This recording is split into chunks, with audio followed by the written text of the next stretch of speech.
The plan for Greater Baghdad was a project done by American architect Frank Lloyd Wright for a cultural centre, opera house and university on the outskirts of Baghdad, Iraq between 1957 and 1958. The most thoroughly developed aspects of the plan were the opera house, which would have been built on an island in the middle of the Tigris, together with museums and a towering gilded statue of Harun al-Rashid and the university. Due to the 1958 collapse of the Hashemite monarchy, development of the project stopped and it was never built.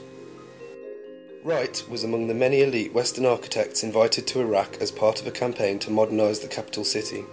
Wright distinguished himself from this group by developing a plan making specific reference to Iraqi history and culture. For Wright, the plan was one of a handful of grandiose, outsized designs produced in the later part of his career. In the 1950s, Iraq was awash with new oil money. The deal negotiated in the first years of the decade with the Western-controlled Iraq Petroleum Company, which held a monopoly on oil exploration and development, increased the government's share of revenue substantially. Some of this money was dedicated to the construction of new public buildings in Baghdad.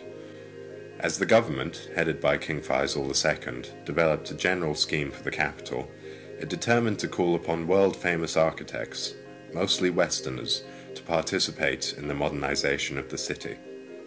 The decision was a break with the city's long-established traditional forms, as the architects selected were among the titans of modern architecture and were intended to build within that aesthetic.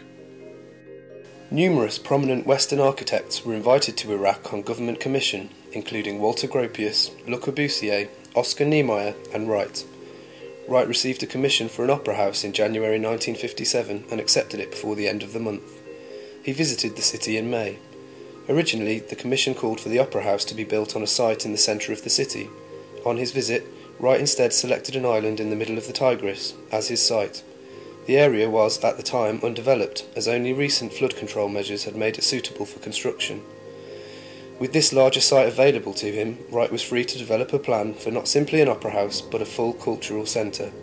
After returning to his studio at Taliesin, he developed a concept for a university on the left bank of the Tigris. Ultimately, the university plan used was one by Gropius, which exists today. In July 1958, the Hashemite monarchy collapsed. King Faisal II was killed and a new government led by Abd al-Karim Qasim took over the country.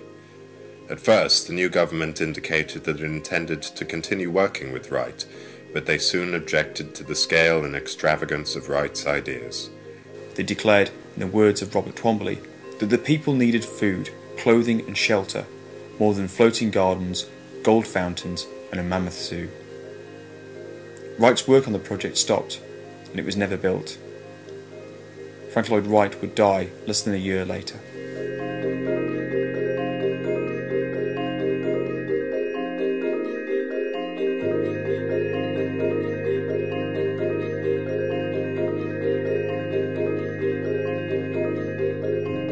Welcome to this virtual tour through Frank Lloyd Wright's unrealised Museum of Baghdad.